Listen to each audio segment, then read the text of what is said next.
Everybody tells you, listen to your heart, but no one tells you why.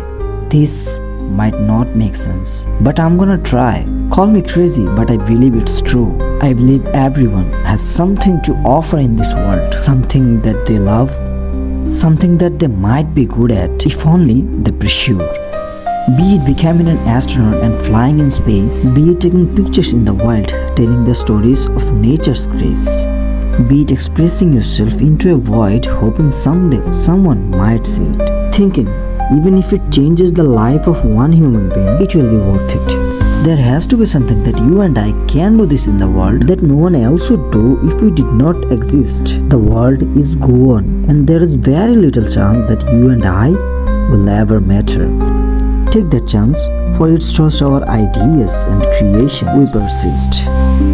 Like Robin Williams said, the powerful play goes on, and you may contribute a verse. Life is a blessing, and every blessing ignored becomes a curse. The powerful play goes on, and that's why you should contribute a verse.